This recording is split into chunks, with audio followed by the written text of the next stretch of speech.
রমজানে ইফতারির প্রাণ ঠান্ডা করা সাবুদানার শরবত বা ডেজার্ট রেসিপি। তো আজকে আমি এই ডেজার্টটি তোমাদের সাথে শেয়ার করব। হাই গাইস, আসসালামু আলাইকুম, welcome back to my channel. কেমন আছো তোমরা সবাই? আশা করি ভালো আছো। আল্লাহর রহমতে আমি অনেক ভালো আছি। তো গাইস, ডেজার্টটি তৈরি করার জন্য সর্বফার্স্ট আমি জেলোটা তৈরি করে নিচ্ছি।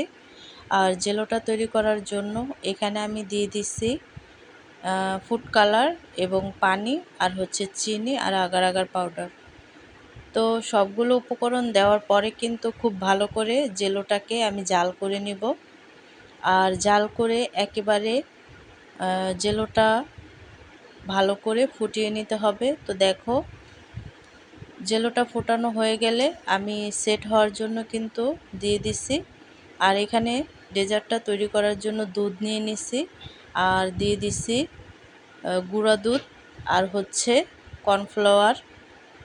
তো কর্নফ্লাওয়ারটা দিলে কিন্তু একটু ভালো হয়। আর দিয়ে দিচ্ছি চিনি। তো সবগুলো উপকরণ কিন্তু আমি জাল বন্ধ করে তারপরে কিন্তু আমি এই সবগুলো উপকরণ মিক্স করে তারপরে কিন্তু জালটা ধরিয়ে দিছি। তো দেওয়ার পরে কিন্তু আমি দুধটাকে খুব ভালো করে নেড়ে চেড়ে জাল করে নিব। অনেকটা ঘন হয়ে আসার আগ পর্যন্ত আমি এই দুধটাকে জাল করে নেব। তো ভিডিওটি ফার্স্ট থেকে লাস্ট পর্যন্ত দেখতে থাকো, আশা করি ভালো লাগবে। আর ভালো লাগলে প্লিজ একটি লাইক আর একটি সাবস্ক্রাইব করে পাশে থাকবে। তো এখানে জেলোটা যেহেতু জমে গেছে, তো এই জেলোটাকে কিন্তু আমি ছোট ছোট টুকরো করে কেটে নেব। তো তোমরা চাইলে আরও কালারিং জেলো তৈরি করতে পারো, তো আমি শুধু লাল দিয়েই তৈরি করব। তো ছোট ছোট টুকরো করে আমি জেলোগুলোকে কেটে নেব। তো দেখো, একেবারেই কিন্তু ছোট ছোট টুকরো করে আমি জেলোগুলোকে কেটে নিচ্ছি। আর কেটে নেওয়ার পরে কিন্তু দেখো, জেলোগুলো কিন্তু এমন হয়েছে। তো তারপরে কিন্তু এখানে আমি দুধ নিয়ে নিছি। এখন ডেজার্টটি তৈরি করার পালা। তো সব কিছু যেহেতু তৈরি হয়ে গেছে, তো এখানে আমি সাবুটাকে কিন্তু আগে থেকেই জাল করে রাখছিলাম। তো জাল করে নেওয়ার পরে কিন্তু সাবুটাকে দুধের সাথে মিক্স করে নেব। তো তোমরা চাইলে কিন্তু সাদা সাবুটাও দুধের সাথে অ্যাড করতে পারো। তো আমি একটু কালারিং সাবু তৈরি করছি।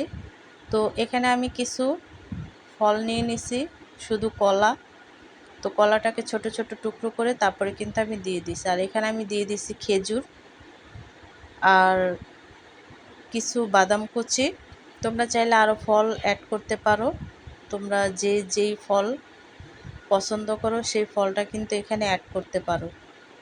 তো আমি এইগুলো উপকরণ দিয়েই কিন্তু তৈরি করে নেব এই শরবতটা। তো দেখো, একেবারে খুব ভালো করে কিন্তু আমি শরবতটাকে মিক্স করে নিচ্ছি। তো নেওয়ার পরে কিন্তু এখানে আমি জেলোগুলো দিয়ে দিব। তো জেলোটা দেওয়ার পরে কিন্তু খুব ভালো করে নেড়ে চেড়ে তারপরেই কিন্তু শরবতটাকে আমি মিক্স করে নেব।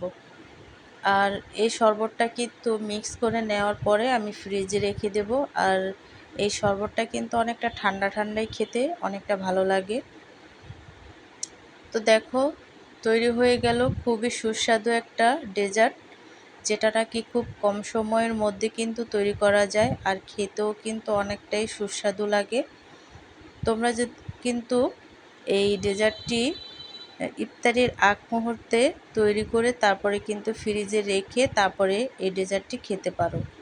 একেবারেই কিন্তু সাধারণ একটা ডেজার্ট, কলিজা ঠান্ডা করার মতো একটা ডেজার্ট।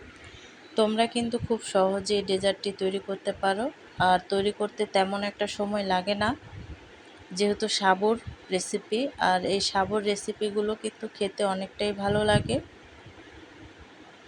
তো আজকের রেসিপিটা কেমন লাগছে অবশ্যই কিন্তু কমেন্টে জানাবে।